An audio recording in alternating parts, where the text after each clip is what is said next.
So, we're going to talk about something today called, at least I call future value in Ascension. So, normally when you buy a card, especially like the first turn or second turn, the card that you're buying, you will probably see three, four, maybe even five times throughout the game. Could be more depending if it's a slow match, but let's say on average you're going to see it about four times. So, since you're going to see this card very often, or in the sake of a construct, it's going to be out on the field for a very long time, a few things you need to consider when you're looking at the first six cards that come out. So we'll start up a game against a computer just because it's kind of a controlled environment. I don't have to worry about timers or anything like that. And just to make things fair, put them on hard mode. All right. And we're going to shrink my chat head down size. Put them right there.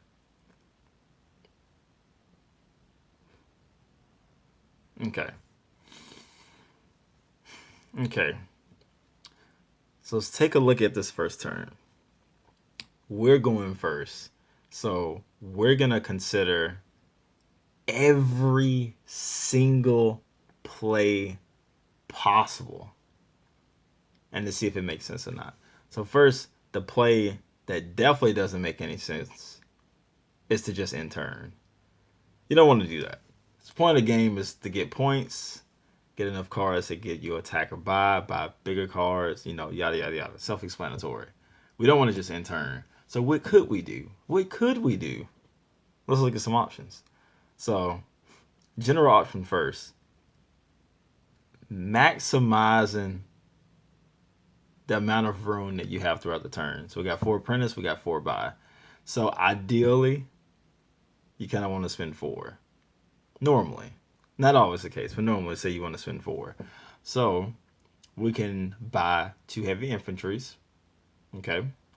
And the good thing about having 4, well, I won't say the good thing, but the thing we know about the first 2 turns, we got 4 in this hand. We're going to have 4 in the next hand. So we could buy 2 heavy infantries this turn and 2 heavy infantries next turn. So on turn 3, we got 4 heavies in the deck as well as 2 militia. We can pair some things up and, kill a couple of guys, but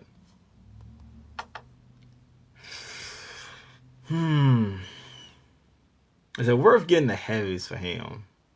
Nah, it's not worth getting the heavies for him. So, another thing to consider. We just kind of go down the line.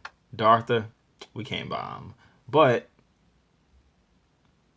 although we can't buy him, there's a possibility we can get it on turn 3. Because if we buy Mystic this turn, and we also buy Mystic on the next turn, there's a snowball's chance that we might could have 7 on turn 3. Not very likely. Not saying it's a bad play, because it's clearly the best card on the board, and it sets up for getting other things down on the board as well. So occasionally I use the word whiff, and I'm pretty sure other people use whiff too, which just means you came up short. So if we buy 2 Mystics, turn 1, turn 2, and turn 3 rolls around, and we got 6, it's like, oh man, we only got 6. But if Flytrap Witch is still out there, still a good card. Now, our opponent could buy that one of his first 2 turns, because he can either open up with 5 or he can open up with 3. And if he opens up with 3 on turn 1, guaranteed to have 5 on, on turn 2. So basically, Dartha is an option. It's not a very good option. We kind of already touched on Samuel's Trickster. Yes, we can load up on heavies to kill him. But after he's dead, then what? Because, we can hit this guy all day long. Look at his face. We can destroy that guy all day long, but does that help win the game? Does that put us in a good enough position where we feel we can outbeat our opponent? I mean, it's too early to say, but typically, that's a lot of hitting you have to do. I mean, it's 60 on the left. We haven't really moved the needle at all. He gets 1 room for killing it, And since we're, mixing our deck with heavies while we already don't have a lot of buy potential, I mean, that's going to be enough to, probably buy a Mystic in the future. So we're just moving down the line to the next card, Avatar Golem. Now, I think Golem is one of the most underrated cards in the first set. So he's an overpriced heavy. At first, at glance, he's an overpriced heavy. That effect can be very, very good. It becomes good, in my opinion, once you have two constructs in play. When you have one in play, overpriced heavy. I mean, when you don't have any in play, it's overpriced heavy. When you have one in play, gain 1 honor, gain 2 attack. Not bad, not bad. But then once you get to gain 2 honor, gain 2 attack, it's a pretty good card. Now, we can get him off the opening. We could get Avatar Golem. So we're buying, a card that's basically a heavy. But any constructs we get further down the line, aka Shadow Star, might, be looking a little bit better. That could kind of start the snowball of things. But we're gonna kind of look back at Avatar Golem a little bit later once we get to Shadow Star. Seer of the Fort Path. This is a very difficult card to analyze. Not just this one in particular. Any card that banishes from the center row. Because in a one-on-one game, it is a very good control card. It's the control card type in Ascension. Is the card that draws and banishes from the center row. Because it can dictate the flow of the game. If my opponent has an attack strategy, I can take out, the monster that would be the most beneficial to them. If they're on, trying to pair up life bounds, I could take out the life bound card. Basically any card that would greatly benefit my opponent's deck, I now have the capability of taking that card out without having to worry about, if they get Dartha, it's looking pretty bleak for me, when I could be like, okay, I don't have 7 to buy Dartha, but I got Seer, I can just get rid of it. And there's no cards in this set that can get cards from the void. That's a pretty rare effect in itself. So for the most part, if you banish it, it's gone for good. Seer is a very good card. If we get Seer, there's a 2-drop. There could be a 2-drop that falls after it. It's not very likely that it will be. So then we have like a heavy infantry as a fallback. So we could either buy Seer by itself, or we can buy heavy infantry, or we can buy both. I mean, we can buy both. Flytrap Witch, good card. If a card like that you get in the opening, we're saying that the cards you buy in turn 1, turn 2, you'll probably see 3, 4, 5 times. So on average, if we see that 4 times, not only did it get us 2 honor every time we played it, 8 honor, it's also worth 2 points at the end of the game, and it cycles. So cycling meaning that you're drawing a card that's replacing itself. So once you play Flytrap Witch, your hand goes down from 5 to 4, then it goes back up to 5 because Witch replaces itself. It's cycled through the deck. That card's basically gain 10 honor, in a sense. Gain 10 honor. It's ridiculous. But we can't buy it. And then we have Shadow Star. Thankfully, this card is last on the list because it is the one I would personally pick. And this is the reason why. So, in our deck, as always, 8 Apprentice, 2 Militia. Militia is not a good card. Militia is the worst card in Ascension.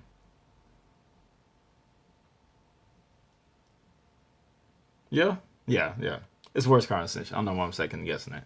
It's the worst card in Ascension. Because when you draw it by itself, like I do right now, It does not a damn thing.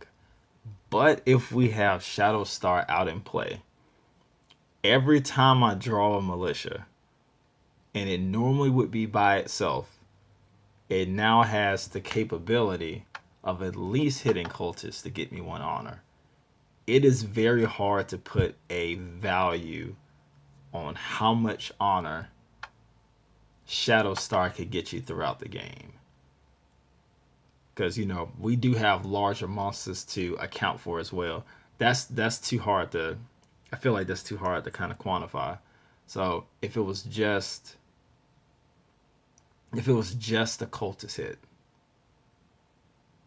and a construct stays on the board, because right now there's no way to get rid of it. Eventually it could be, but this is turn 1. This is a lot of forecasting. But if it stays on the field and we've basically only got those 2 militias, never bought anything else, we're probably killing the cultists 8 or 9 times. So, Flytrap Witch, which we said is gonna give us about 10 honor at the end of the game, because its effect is going off about 4 times, and the honor that gives us 2 at the game. A card that's a 5 rune hero that's giving us 10 points at the end of the game. A 3-star construct is doing about the same thing. Because let's say we hit cultists 8 or 9 times, Shadow Star is also worth 2 points at the end of the game. So they're both inevitably 10-point cards. The ceiling could be higher, because Flytrap Witch, the card it draws you, is cycling. Shadow Star could kill a larger monster, but ultimately, just at the basis, at the very, very bare minimum, they're 10 honor cards. So just to recap, we can get Mystic. Mystic will help us get Dartha, slim chance, super, super slim chance, or it can help us get Flytrap Witch if our opponent doesn't have 5 already. We have Samuel Trickster, which attack can be used to kill him, but not the most. It's not a good enough monster, and I feel very few monsters actually fall under this category that it's worth me going an attack route early, because none of these cards, they're just two attack cards. There's nothing really special about that. It'd be different if it was, I think, Shade of Black Watch. That's 2 attack and it banishes a card. It thins through the deck. There's the card that gives you 1 attack and it draws. It cycles this giving you attack. So it's not a detriment if you don't have the other attack that pairs with it, because it's replacing itself. The one that's 2 attack banishes a card, you're making a better deck because you're getting rid of militias and apprentices that aren't worth anything. But you just have a 2 attack card right now. And not only just a 2 attack card, but a card every time you draw it, it hurts the potential, just in the case of Avatar Golem, it hurts the potential to buy the constructs that would activate it further down the line.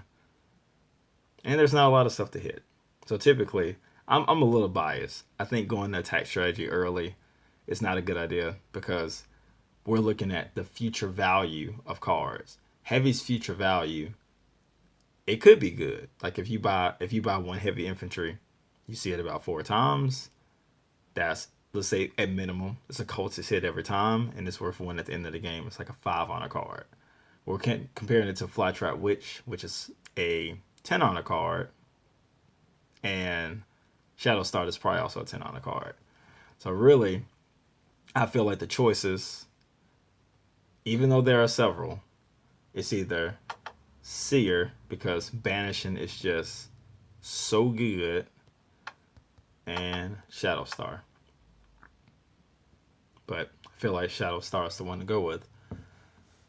So I'm going to just play out 2 turns. I'm going to play out this turn, and I'm going to play out the next turn, because we're addressing future value. So we looked at the very first buy of, turn 1, and then we'll look at what could kind of complement that on turn 2, and then kind of see where the deck would go on turn 3. We'll just look at the hand and then just kind of stop it there.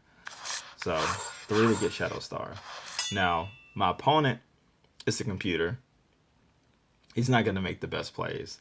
So the play he makes ultimately, like, it may not be the best thing, but let's just assume there was some logic behind the play. So he has 5 Flytrap Witch. Okay. All right. Now that he has Flytrap Witch, there's some things to consider.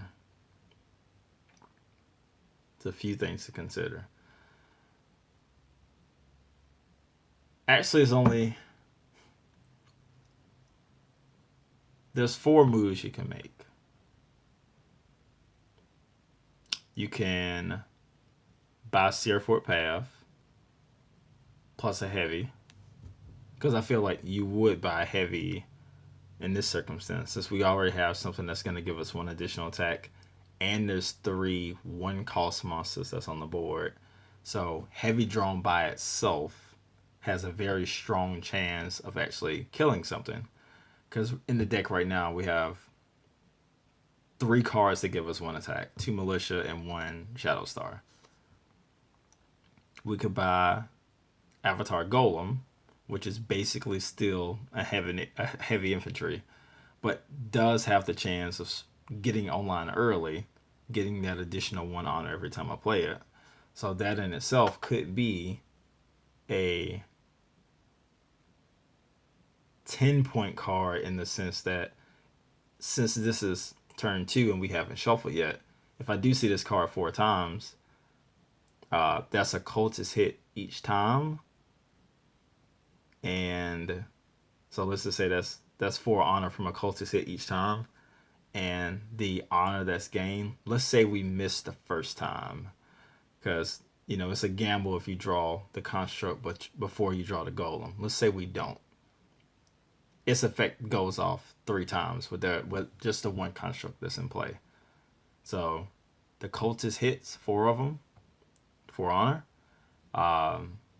Our construct staying on the field when this is played for 3 turns, so 3 more honor, and it's worth 2 at the end of the game. So we bought a 10 honor card at the start of the game, and Golem, let's say, kind of being a 9 honor card. And we could buy the Mystic. Now, right now, the Mystic, although a good card, does not improve anything that's on the board currently. Because if I buy Mystic, there is still no chance that I could buy a 7.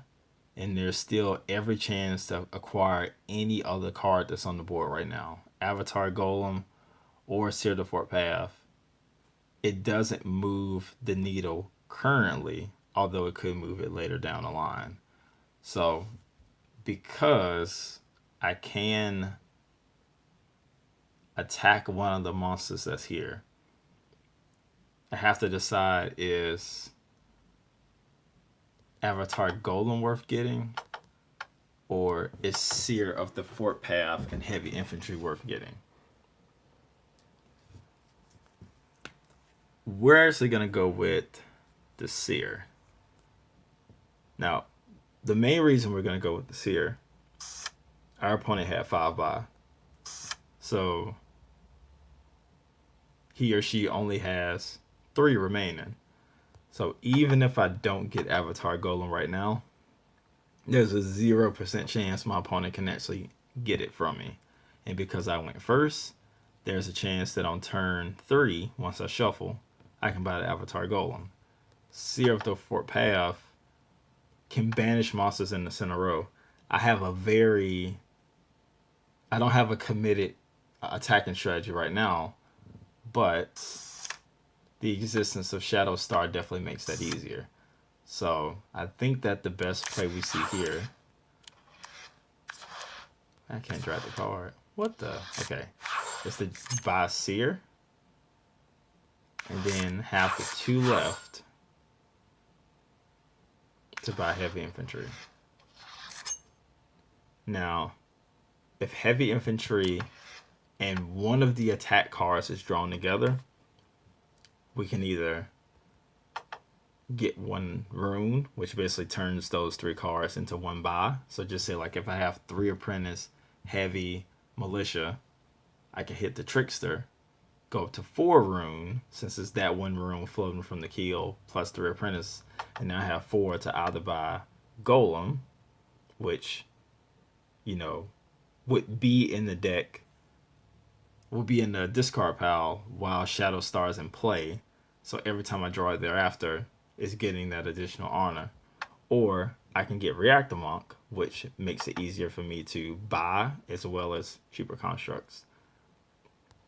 I can just draw a card to cycle through the deck, which probably isn't the best thing. Like if I need the one buy, I wouldn't risk drawing an attacker when I can guarantee half the rune. So that's probably not the best choice unless I can already afford this card as it is, or either one of these as it is. And I have a choice to banish from the center row, which my opponent doesn't have anything right now that I would. They don't threaten anything right now, so that's just an option I have if there's a good card that comes out and I feel like my opponent could get it. On top of the seer being able to banish a card in the center row, I have another card to do that. So still have the control aspect of it, but I have 2 control options now. I got a one-time use in my feet, and I have a probably once every 3 turn use of Seer to 4 path. So from that point, we will end it. Opponent has 3-2.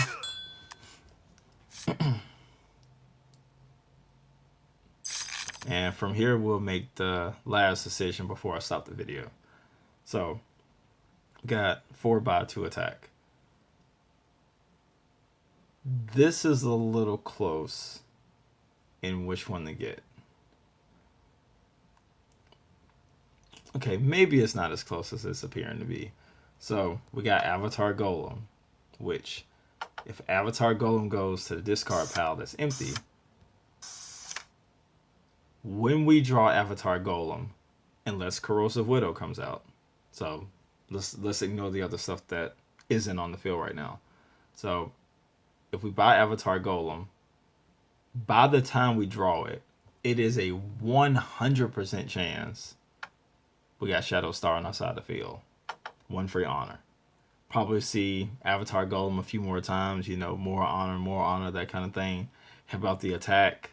Shadow Star and Avatar Golem together is 3 attack. Got a little bit more, so if bigger monsters come out, we can handle them. But our opponent has no additional attack and no constructs.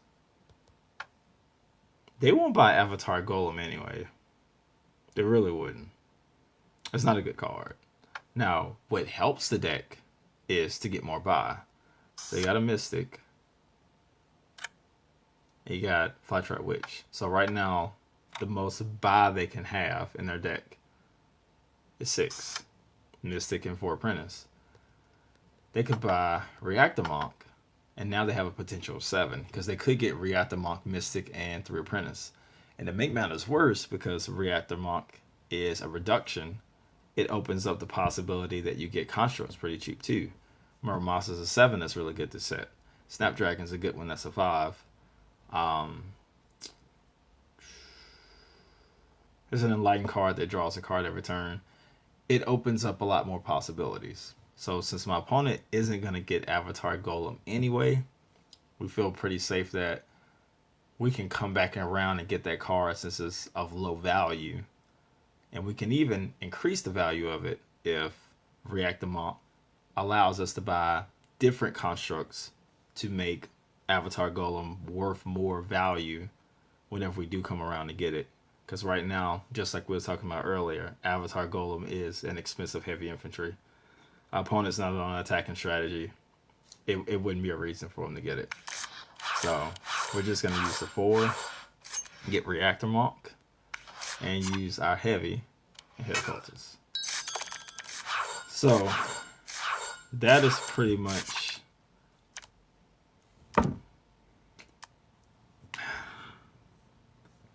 If it wasn't a computer, I almost promise they wouldn't have got Avatar Golem.